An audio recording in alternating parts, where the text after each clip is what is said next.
I am so excited to dive into today's conversation for the podcast. I've invited the beautiful Crystal to come and join us to talk all about She's Made for More and everything that you've created with your community. Thank you so much for joining me today. Of course. Thank you for having me. I'm really excited to dive into all of it. I feel like I have been so blessed to be connected to so many incredible women in America. Like every single person that I've had on the podcast that I've met in America have such a warmth about them, have such like the mindset that they have around community, around business is just so inspiring and so like heart fulfilling. And I just absolutely love that we get to continue to have this conversation and continue to have this connection. So I'm so excited to dive into today. Can you tell us a little bit about your journey in business and where She's Made for More came from? In the education for 6 years. And there was this gut feeling that maybe there's more out there. That's it. I just had that. And then coming from a generational, my parents came from a different country. I was first generation born in this country. When you come from that background, you think almost, how dare am I ungrateful for what I have and how dare I want more when I'm living my more. I'm first generation graduation, master's degree, credential, all of it, right? But we had this little feeling that kept having more. And at 20, I was 26 years old. I quit my job, never looked back. And I kept thinking, if I have this nudge in my heart that there's more, someone out there has to have it. Another woman has to have it. I don't know. I'm gonna take a chance on it. Started a podcast, started sharing the journey. And lo and behold, women resonated with the message. As I was accepting my more, as I was learning to build out my more, I was documenting it and creating courses with it. And fast forward, we have courses now, we have a membership, we have events, we have retreats, all tailored with one mission, which is help women embody the more, build the more, and connect them with a network of women who are going to get the salary. You can have what you want, but if you want more, there's no shame. Build your more, go after it, and define your life and rewrite it how you want it to look. So, fast forward, here we are, and it's phenomenal. I'm just really grateful I get to live this journey with other amazing women as well. Oh, amazing. Well, I'm so glad that you took that leap. I'm sure it wasn't the easiest leap to take. And as we dive into a little bit more of that, I would actually just love to start with, can you share with us what does being made for more or the fact that she's made for more mean to you? What does that truly mean to you? Yeah, so I started She Is Made for More because I grew up in my culture where the role of a woman was she has kids and she cooks and she's home. That's what I grew up seeing my mom. That's what I grew up seeing my grandmother. And in my culture, we as women are taught to be very submissive. Mm. You don't have a voice, and you can look at history for proof of that. There's so many evolutions of being a woman.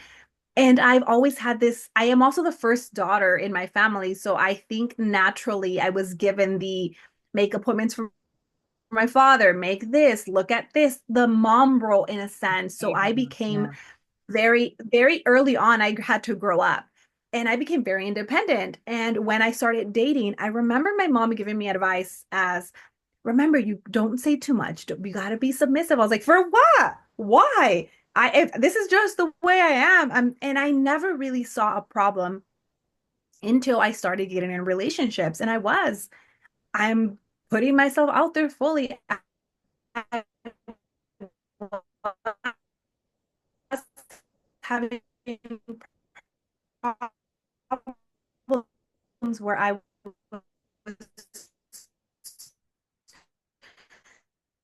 this, or I sometimes a soul for me of we are more than the labels that we are put on.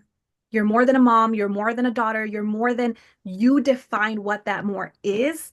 And you have every right to fully live that life, whatever that more looks like. If you want to be the best mom in the world, then be that, own that, rock that. And who cares what everybody says? But it really became a symbol of what is the more that you want, because you are allowed to be so grateful for what you have and still want more. Yeah. It's so interesting, isn't it? How we're so conditioned to believe that, as a woman that we have those roles and we should be always playing those roles. But also this grateful, like having to be grateful for what we've got and that be enough. Like, isn't it so fascinating that it's like this way that it causes us to play small or hide our greatness or stop ourselves from shining because of this conditioning, right? Can you share with us how you see this play out for the women that you work with? It's it's almost like they've been taught, I'm gonna say we've been taught to go after our more, but not too much. Isn't that fascinating? Like, not You too gotta much. Not choose. too much for Yeah, what? Like, what the? you gotta choose. Okay, you want to have a career, a developing career, have it, but then does that mean you're sacrificing children now? Mm. Does that mean it's either, I've seen it's choose, it's either and or. And I've realized now it's not and or both. You can have both. You can absolutely have a thriving career, build a movement, and still be a mom. I know it because I'm living it. And I feel like, and I'd love to hear you speak on this because do you notice too, like the ones that are actually perpetuating this belief system, that's that conditioning, it's like that reinforcement that happens, it's actually women.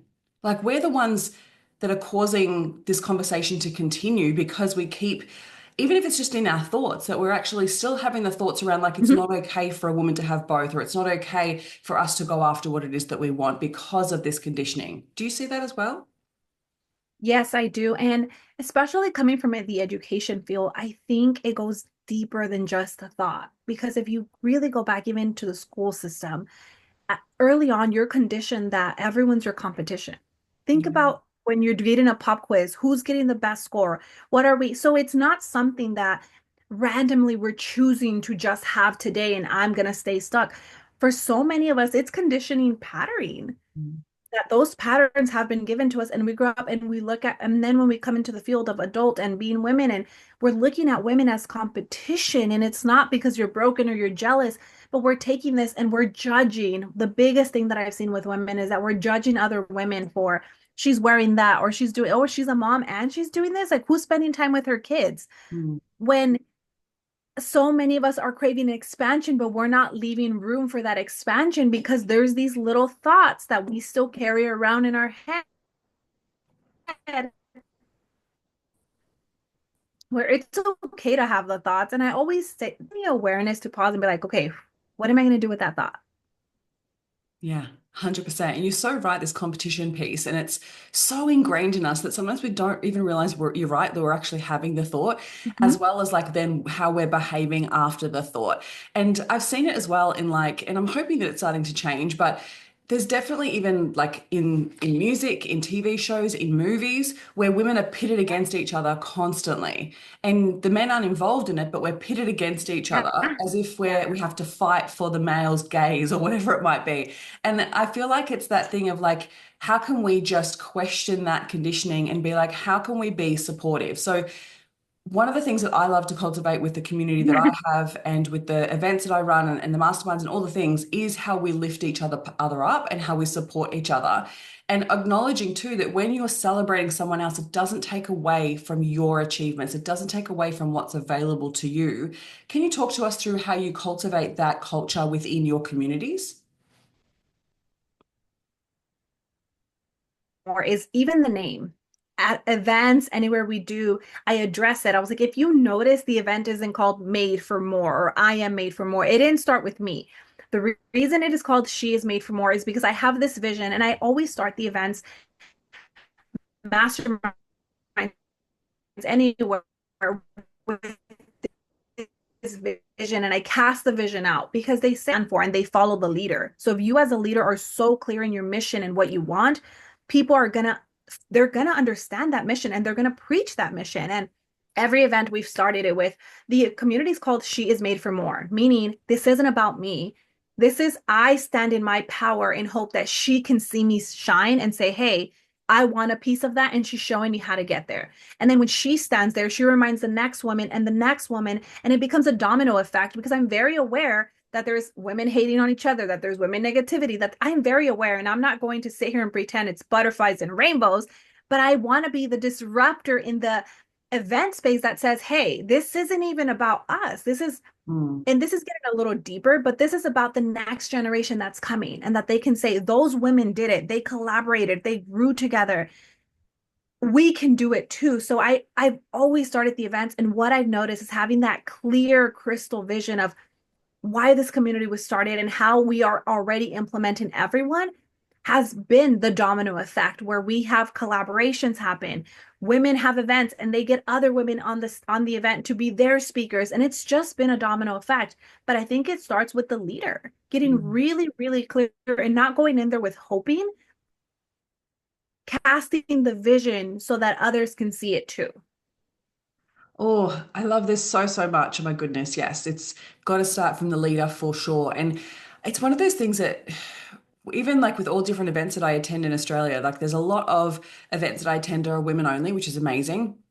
And yet when I attend like the bigger scale events, it's a majority of men on those stages, and there's usually sometimes, hopefully, one woman, Yeah. one woman. And I'm like, how are we Yeah. like creating space for this? Because if we're not championing us like women, our gender, how do we expect to be able to disrupt the main industry, right? The actual industry that we really want to get into. And I think that the more that we can give voice to women's opinions and women's thoughts and women's, successes, it helps us lift each other up along the way. Like I always love that old quote, a rising tide lifts all ships. And if we can hold that to be true, Yeah. we can support each other and we're not taking away anything of what that we've created or what's possible for us. So I love that you set that as your mission and your vision and you really weave that through everything that you do because it's so potent. It's just amazing. What would you say to a woman that is listening to this and she knows deep down, because I think this is one of the things that I love about this concept around she's made for more, that whenever we broach the subject, every single woman has something that they know that they're made for more, right? They have it deep down. They know there's like this pull in our gut that we know we're made for more. But what do you see keeps women doubting that they're made for more or doubting that they have what it takes? I think so many of us are looking for somebody else to look like us to be doing what we want to do. We're looking for that social proof evidence. And I'm going to say this, if you have the dream that's planted in your heart, you were the one that was meant to bring it to fruition. You are the one that's supposed to look, sound, and be you so that other women can see it too. But so often I see this culturally wise. I see, oh, there's no, even with the stages, there's no other women, or there's no women of race, there's no women of color on that stage, or yeah, because it's meant to be you. And I think if you can get so into your body and realize, okay, I don't have a blueprint because you're probably first generation, you're starting new. We have no idea what we're doing. Truthfully, I don't think anyone has an idea of what they're doing. I think it's just having the courage to say, I'm gonna go. And there's a beautiful quote that I believe in, but I believe that when you say yes, you will always figure out the rest. And I Yeah. think it's realizing that and saying you are the one that's meant to go, the one that people, it's going to sound cliche, but the one that people are praying that takes that step because the world is already waiting for you. It doesn't, we look for that social proof. And I'm going to be honest with you, you're never going to find it because it's you, girl. It's you.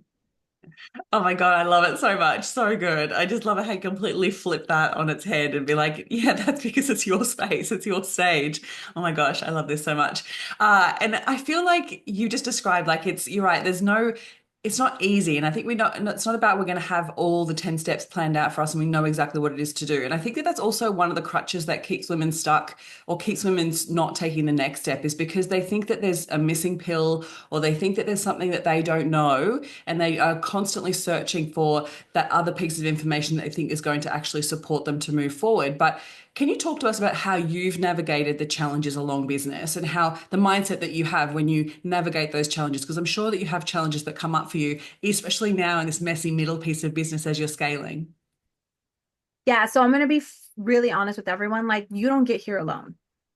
You do not get here alone. You have to put skin in the game. And that means investing in a mentor, investing in a ticket to be in the room, finding your way that you can invest in somehow.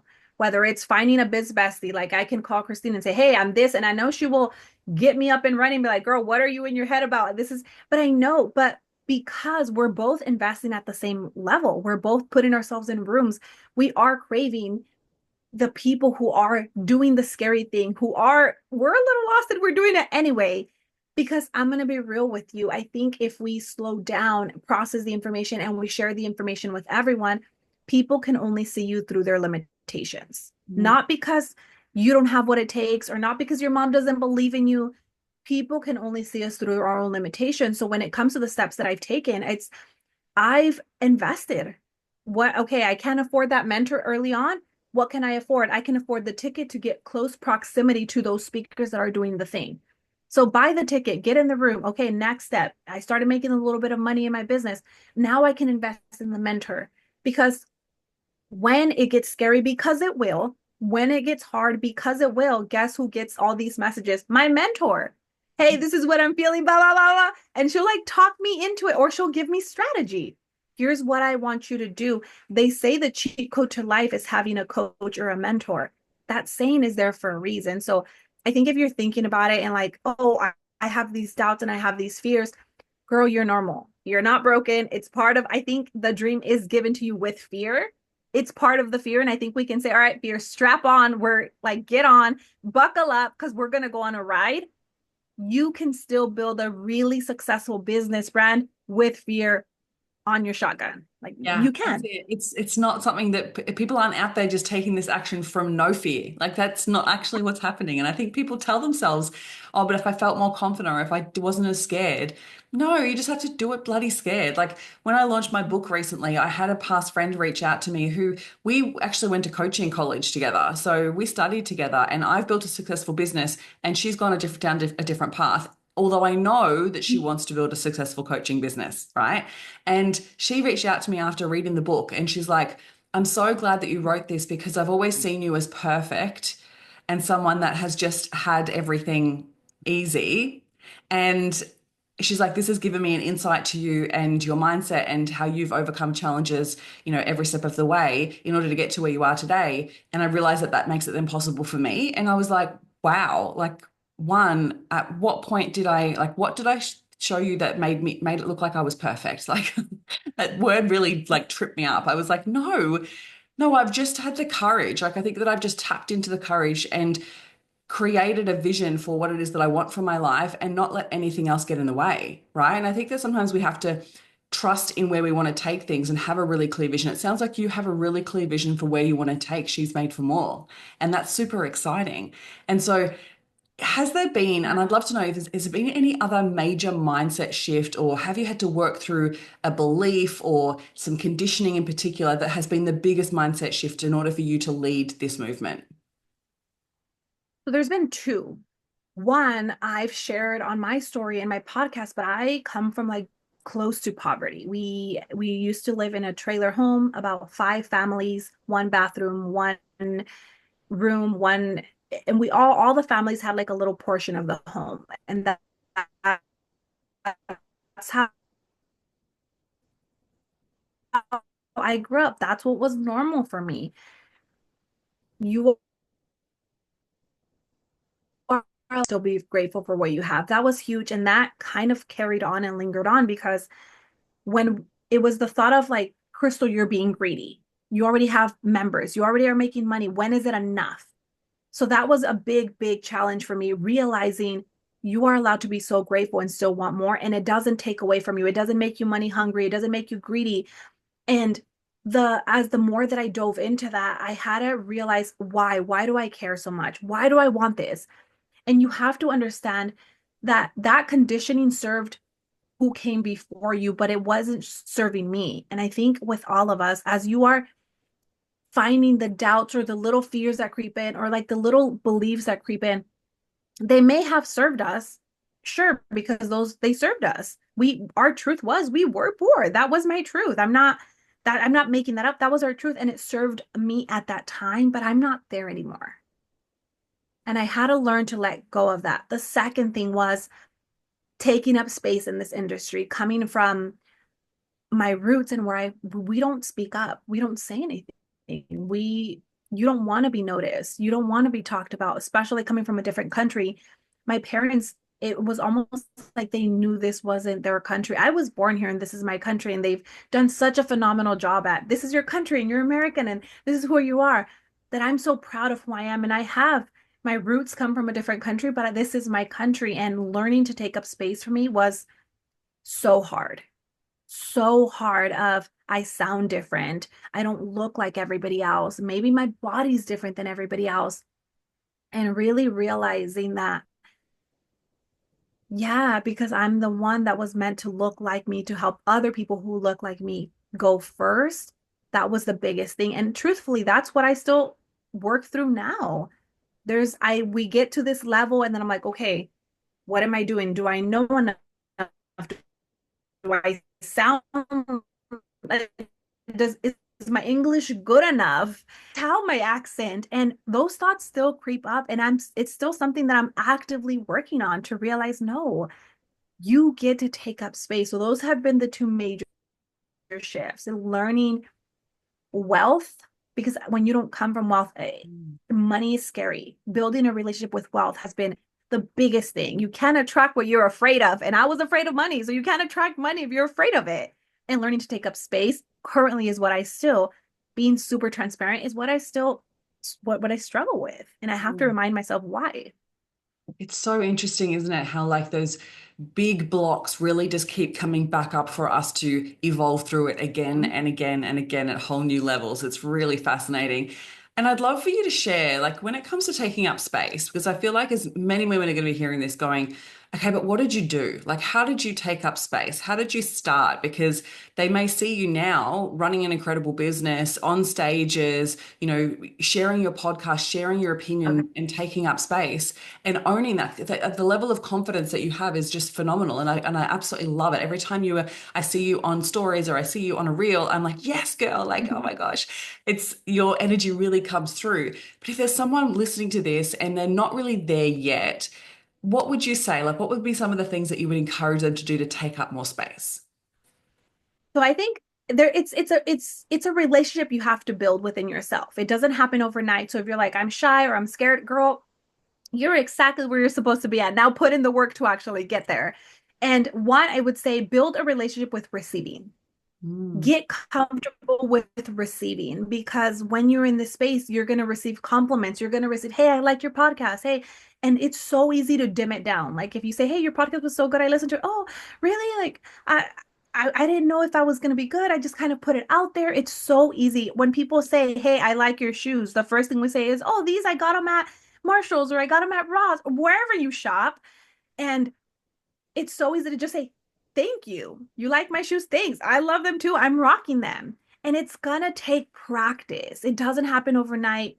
Taking up space is just learning to receive. I would say first, learning to receive that you are worthy of being seen. You're worthy of being beautiful. It sounds so like small little things, but the next time you get a compliment, practice not dimming that compliment down. Own it. I love your hair. Thanks. I curled it. I was hoping for a good hair day. Glad I got my compliment today. Own that.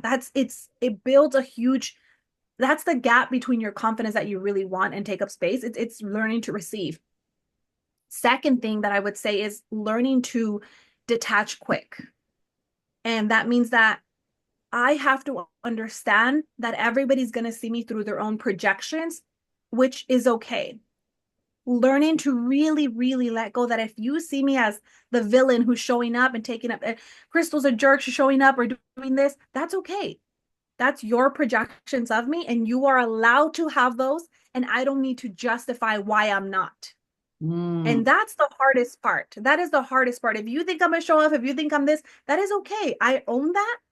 That's fine. And if you think I am amazing and beautiful, I open that with open arms and I welcome that more. But really, really practicing not making it personal, because everyone is operating from their own limiting beliefs and their own traumas.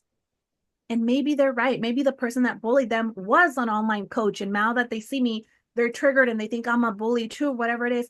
Really understanding that people can only see you through their own limitations and their perceptions. And it's not your job to change them or convince them otherwise. I Mm. think when you can really practice that, it gets easier to show up as you. Because not my content isn't going to be for everyone. I'm not going to be for everyone. And that is okay. I'm not meant to be for everyone. And it's hard, but practicing and really taking a breath. This is what I actually do when I feel triggered, when I feel something, I'm like, it's not about me. It's not about me. Like whatever they have every right to feel it. It's their life. I know my truth and I know I did this because I this and keep moving from that angle. And it's hard. It is hard. Yes. Oh my gosh. So many places I want to take this. Like, I feel like there's that inner like mean girl that we have, obviously, that can impact that. And when we project that, we're literally blocking so much of our own abundance by doing that, right? Like when we're either projecting, we're judging, Mhm. or even just not even allowing ourselves to receive that. We downplay it. And I love the word that you use is justify, right? Like where are we justifying our worthiness? Where are we justifying that it's okay for us to receive this? It's so fascinating. And I feel like I'm in a journey at the moment of really leveling up my receiving because Mhm. recently I've just been launching my book, and at one of the first book parties, my best friend who interviewed me for the event introduced me as a best-selling author, which is true, it happened, and yet I hadn't integrated it yet, and it felt really uncomfortable. And as I walked up to the front of the room and took my seat, I watched back that video and I cringed so bad because I didn't receive it. I did not receive it, and I downplayed it, and I tried to justify it. It was so interesting because when I look back on it now and I get to reflect, and love that it's on video because I get to have that full reflection. But it's so fascinating that we need to really acknowledge, like, where are we justifying things? We don't have to justify what we are receiving. It's coming to us for a reason. And so I love that you use that word. And I love that you've had to work through these mindset blocks as well around money. I feel like everyone has these blocks. Everyone, it shows up for everyone, doesn't it? It's just crazy. But I'd love to get to talk a little bit more about your community that you've built, because I'm sure that those blocks are also continuing to show up for you and for your community. How have you Yeah. evolved as the community has evolved? Like when you think about how you show up online, how has that evolved from when you first began to where it is now? Has the vision and mission stayed exactly the same, or has it shifted? How has it evolved? It's so funny because somebody asked me about She's Made for More, and they said, "Hey, I saw you, I found you on Google and I looked you up and I'm obsessed with the mission." And we had a big company reach out to us that they want to sponsor the event. And it's never like nothing like this has ever happened. And I had this moment of like, holy shoot, we are recognized by other people now. And I sat there and I thought about it. And I was like, the community has evolved so much. The mission has been the same: take up space unapologetically and define your version of more and go after it, right? Without justifying it, just make it happen and connect with women who are also delusional enough or crazy enough like you are to do the thing. But I think me as a leader, I've evolved because when I started with a lot of fear. Is anyone even going to join this? And I don't need to invest in a logo. I started really with so much. Is anyone even going to sign up? Is anyone going to do it? To where we're at now, I'm so confident in our community. I was like, why wouldn't you be a part of it? Why wouldn't you come? Like, you're going to find your best biz bestie. You're going to find your best friend. Like, why wouldn't you want to be in this room? But that has evolved with me as a leader, practicing receiving, learning more about myself. How do I like to lead? What are my boundaries? And it's so easy to say yes to a million things. And the community has evolved now to where they're more unapologetic. They want to take up space, but that has happened because I think I, as a human, have evolved. I also had a son when I started this community. I was 28 with no baby. And I think to some degree, I had to detach the idea of having kids because I was like, well, if it happens, it happens. I don't need it. And then fast forward in the middle of it, I realized, no, I really do want to be a mom. So I had to slow down and really look into my health and my fertility. And it didn't just happen overnight. So that made me evolve even more as a human. And now who I am as a leader, it's not so much of, it's just amplified because I know there's little eyeballs watching me. There's little eyeballs that are going to see that's my mom, and how I show up and what I do or what I don't becomes their limitations. And it's evolved. And I think that leadership, as it's grown, has made a lot of women realize, holy shoot, it's not either or. It's we really get to define our more and go after it because Crystal's doing it. She's having events 2 months postpartum. She's having her little 8-month-old on stage with her at every event. I'm in the back of the room breastfeeding. It's like the mission has become non-negotiable now. And I think for a lot of our members, that's the point that they've gotten, is that the mission is non-negotiable. We're making it get there one way or the other. My God, I love this. Oh my gosh, so many, like this non-negotiable piece is absolute magic. Like it's that. absolute decision of like there's no other option. It is absolutely non-negotiable, and I'm no longer going to accept less or just settle for what it is that I've got. And I just love that you embody that as the leader. Like that must give such permission to so many women that you work with. And yeah, I just love this so much. And I'd love to know, like, holding that, like at this level of holding the community, holding that vision and being that leader of that community. Is there something that you would say, like, is your a ritual that you do or a non-negotiable that you lean into as a leader or even as a mum, like that you really hold on to? Like, is there a real clear boundary that you have or a non-negotiable or ritual that you do that is so important to you that you're like, this has to be something that I do for myself in order for me to be able to show up in the way that I do? Yeah, so I don't mess like my schedule is non-negotiable. My schedule is non-negotiable, and I think before I preach about being present and being a CEO and being a mama, and you can do it all. But my schedule is non-negotiable, meaning there's certain scenarios where we have to move it around. Okay, that's fine. But I look at for who is that human and why we're doing it. But when it comes to my schedule and my time, every morning I start with my time. Even if that means I wake up at 3 a.m. because I have to have my time is non-negotiable because every day you're going to have triggers. Every day you're going to have doubts. Every day you're going to feel like, what is happening? I don't know what I'm doing and I want to burn it down to the ground. Every day you're going to feel that. But getting so quiet and in your mind of like just being focusing in gratitude. That's the thing that I do every day that's non negotiable. And I'll say, thank you, God, for helping me get here. God, use me as a vessel. Tell me what I need to do for the community, for the women. Tell me what I want, what you need me to say that they need to hear. And I will pray. And that's my morning time. That's my time. Second thing is my non-negotiable for I think it has to be a balance between who you are as a woman, making sure you stay connected to you and your values, your schedule as doing something for the CEO, like making sure your schedule is balanced so that you're not people pleasing. Oh, you want to call at 10 a.m.? Yes. Oh, you want to call 4 p.m.? Yes, let me move things around. Again, sometimes there'll be scenarios where you just have to, but becoming non-negotiable with your schedule puts you in such a deeper power for you to feel like I am truly in control of my life. And the additional thing that I say is like, have fun. It sounds so silly, but what's the thing that brings you fun? Whether it's playing Hannah Montana in the background and having like a karaoke concert while you're cutting the onions for lunch, like have fun. If you like playing soccer, when was the last time you played soccer? Have fun because life is about having fun. If you're not having, what's the purpose?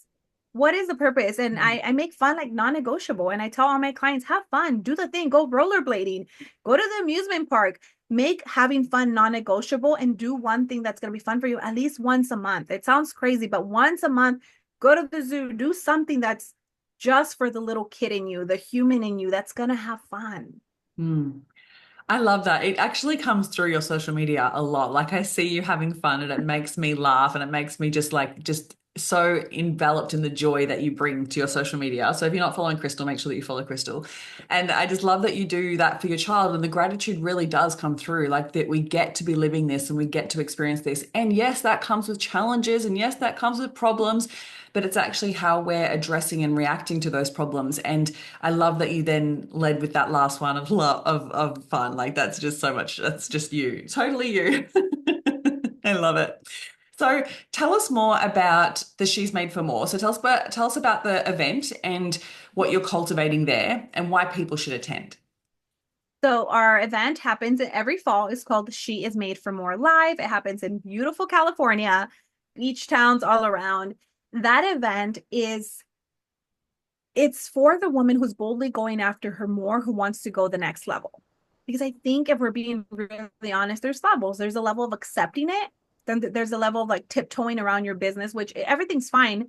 You have to define what level you're in. And then there's a level where something hits you and you're like, no, I need to invest. I want to go hang out with the people who are doing the scary things. This is the room. It's putting you in a room with the people who are investing, who are leveling up, who are making it non-negotiable. And in this room, this room is very intentional because it's only 100 women that attend this room. It's at 100, we close the tickets, and that's done with intention because you're not transformation results happen in proximity. It doesn't happen being in a room of 2,000 women. Well, you might get a download, you might get an idea, but I want your business to succeed. I want you to make money. I want you to taste what it's like to have women pay you and be like, damn, I just replaced my salary. I Mm. need you to taste that, because guess what? When we normalize that feeling, you're gonna remind the other woman and the other woman. And again, my whole thing is a domino effect, but She's Made for More Live is really the place where you're gonna embody your next level and real support. We're talking about structure. We're talking about sales funnels. We're talking about growth. We're talking about the things that you want to do that somebody else has already done. The speakers have already done the thing you want to do, and they're giving you the framework of how they got there. That's the conference. It's a 1 day event, and then there's 25 tickets we open for people who want the ultimate experience, where they come to the conference on Friday, and then Saturday's a mastermind day. 25 people intimate with high level speakers that are doing the things you want to do. And you can ask them questions. How did I get there? They'll brainstorm on your business, because again, I believe transformation and growth happens in proximity. Mm. And sometimes you've got to pay to get in that proximity. But guess what? You're going to 10x your results if you get in that room, because these are the people who are already doing it. And it's again the cheat code to life. Tell me what I need to avoid so I can get there faster. Because I always tell my clients this, but I'm like, girl, I already suffered for all of us. I already cried. I already Googled it for 18 hours. Here's how I did it. Do it, because there's no need for us both to suffer. I already did it for both.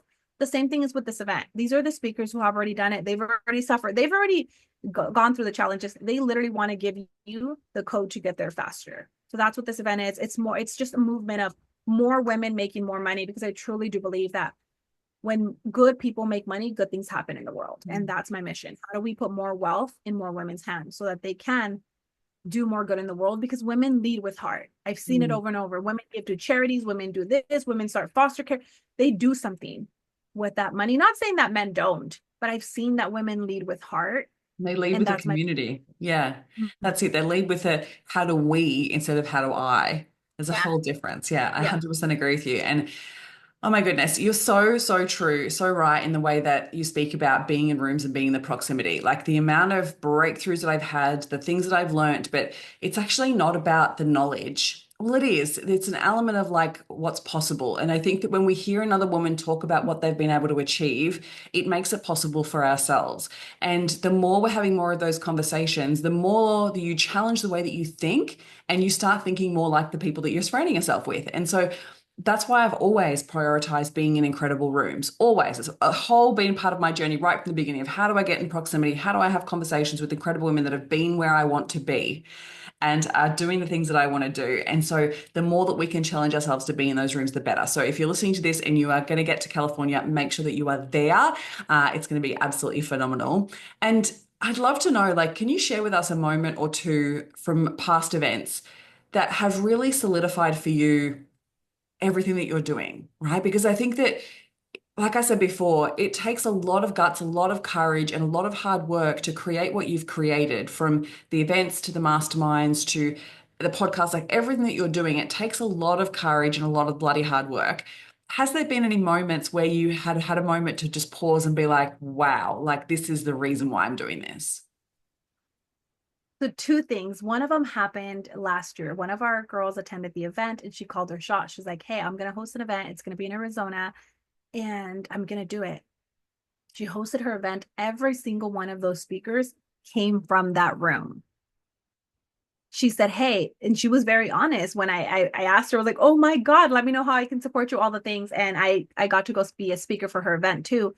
But when I saw her lineup, it was all women from the community. And she said, I was being really real. Like, I wasn't going to ask somebody who's 10 steps ahead of me. She's like, I know these women want it as bad as I do. So I created the space and I brought them to speak. And it was a moment of just sitting in the audience. Like, I had a small little part in this that turned into the next evolution, because her event has a different structure, it's a different audience, but it was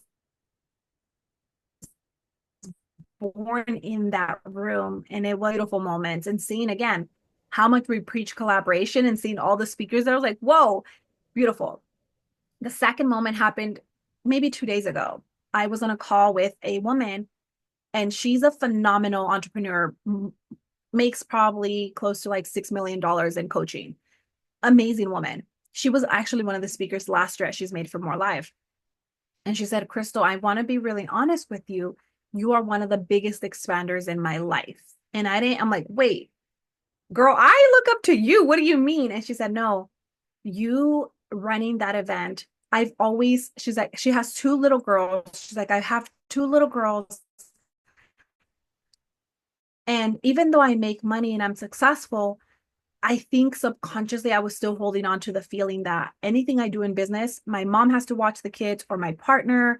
I can't do anything without having daycare for my kids. She said, and I flew in and I'm there and I come down to the lobby and I see you go mode. You're setting up pens on the tables. You have a bun, like you're very chill. And then I look over and there's this little boy in his walker just moving around and he started crying. You got the bottle ready, you gave him the bottle and you continued like nothing.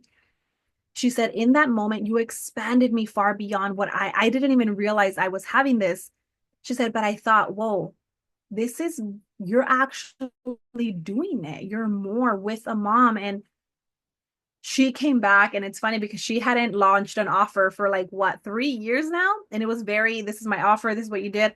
After that event she launched another mastermind, more low ticket, expanded it. She's like, I looked into different things I want to do, and I think you became the expander in holding that space. And more recently now I'm getting more women who are asking me questions about being a mom and doing it with children, which is new because to me I it wasn't a it was a big deal that I became a mom because I'm so grateful and I had a fertility journey and I struggled to get pregnant. But once my son was here, it was never a question if I was going to continue doing what I was going to do. I was always going to do it, and I didn't wasn't going to stop. He was just going to integrate into my life, and I've been doing it. And that was a moment of whoa, this domino effect of she is made for more. I'm truly living it now. And I'm giving permission not only to the beginner entrepreneurs, but women who are making multiple millions of dollars, getting to have that breakthrough in that room simply because I'm doing what I'm doing. Oh my gosh. That's like a double expander for you and for her. So beautiful. And I also want to come back to your first example as well of like seeing someone else then create an event and have met the people that she then brought up on stage. Oh, that gave me absolute goosebumps to hear that she was like, I want to give everyone at my level. Because I think that what we do is we often look at people further ahead and be like, oh no, I want them on the stage because if I have this incredible speaker, then more people will show up, right? And yet she was like, no, no, no, they want it as bad as I do. Like, oh, I just loved hearing that. And I feel like also what you just shared is beautiful for people to hear too, because I know automatically people would have had a thought of, oh, they're taking people from the room, they're creating another event, they're copying her, right? Like we automatically go back to like the beginning of what we were talking about on the podcast. We have that conditioning to Yeah. think that we're in competition. And yet I love your response of like, yes, go do it. Like this is actually the reason why I'm doing it. Like I just love that that came through from you today because that's just like you walking your talk. Yeah, thank you. It's truly been phenomenal seeing the ripple effect. Women are doing retreats, women are doing events. They come to they attend one of my retreats or one of my events, and they literally say, hey, I want to do this. I'm like, yeah, tell me how I can help you. What do you need? And replicate it. I had a mentor say this to me in 2020. He said, Cristal, my name is Cole. His name's Cole Hatter, amazing, phenomenal guy in real estate, everything, mastermind. And he said, I'm Cole. He said, I'm Cole and I'm going to impact a certain amount of people. Cristal is Cristal and she's going to impact whole different people. And then your client is going to impact whole different people. And he's like, and if I can have a little piece in that, I'm grateful for it. He goes, but I know my job isn't to, like he said, hog the audience. My job is to Yeah. ignite the audience so that they can create more epic shit with other people. He very cool, like just his energy. And I was like, whoa, it just gave me this permission of, oh, and he always, what does he say? He says like duplicate and rip off. And I know there's like a proper term for it. He's like duplicate and rip off, but make it your own. And I think that gave me permission, like, whoa, we can get inspired by other people and make it your own. Yeah. Because it'll never be the same. Like, Mhm. even if you were to try to copy someone, it would never, ever be the Mhm. same. So there's actually no point in even trying. You've got, Mhm. I love that concept as well of like, make it your own. Like, what will you bring to the table? And it's funny because, like, with all like, I run events as well, and I have a big event that I'm running in August here in Australia. And it's I've been looking at what other events are happening. So when I was looking for the right date, wanting to make sure that it wasn't close to a lot of other big events. And, as easy as it could be for me to get stuck in comparison or doubt whether mine's going to be as good, whatever, I was looking for the differences. I was looking for like, what am I going to bring to the table that's going to be very different? And when I launched the tickets, the feedback that I got from people, then I launched the tickets without telling anyone who the speakers were. So it was like no Yeah, yeah, speakers, yeah. just launch the tickets. And the feedback from people who were booking tickets, because I just got so excited because everyone just started booking tickets straight away. And the feedback that I was getting was like, yeah, but we know that you're going to put on a great event. And I was like, Yeah, wow, like how do you know that? yeah. But it's so phenomenal that when you live into your values, the way that you were speaking about that below, you live into your values and ignite whatever your vision is into everything that you do, that you become known for that. So I just love that you had that permission slip from your past mentor, and then you've also created that permission slip for the people that you're impacting. And you're so right, there's more than enough people to impact. We don't have to worry about people taking other things. And I think and I know scarcity is a big thing in America, but I feel like it's much bigger in Australia because we have a much smaller population and we come from convict times. So Yeah. scarcity mindsets is a real challenge here. But I just love that you spoke into that because I know that that will be really powerful for a lot of people to hear. So appreciating you so much. So what's next for She's Made for More? And honestly, we can be a part of it by attending in October or possibly in early 2025. And like if there was any woman listening and they're thinking about possibly attending, what do you think they need to know in order to get themselves in the room? The room's going to change your life. The room is going to change your life because I've seen it over and over and over. Women come in with an idea or a vision, and the next thing you know, boom, they're going above and beyond. The room is going to change your life because there's something magical that happens when you put yourself in a room with expanders who see you as how do we go together versus you are my competition. And I think with She's Made for More, what makes this community so unique and special is that people will straight up ask you, what are you working on so I can share it? And we have this thing at the event in October where I call it the unapologetic ask.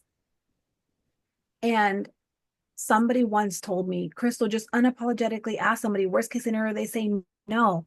And I knew coming into this event, I wanted to do the unapologetic ask. So every single woman in that audience gets a mic and we go one by one by one and you do your unapologetic ask. What is your ask? Because you don't know who might be in the room, who might connect or know that person that you need to know to get to the next expansion. Mm. So this room is your unapologetic ask. It's your unapologetic ask in your unapologetic season to go all in. My gosh, so good. Thank you, Crystal. It's been such a joy chatting with you today, and I'm so excited to see what people take away from this episode. I have one last little question to ask you. If you could leave everyone listening with one truth or one piece of advice to carry forward, especially during a time that maybe she's forgotten who she is, what would you say? I would say it's so funny. I did a post about this today on my Oh, Instagram, really? but I would say you've gotten through your hardest seasons in life.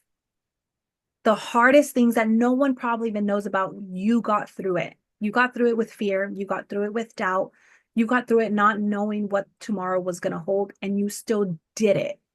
Now, if for a second you could pause and just realize, damn, I'm a badass because I've gone through stuff that no one knows about.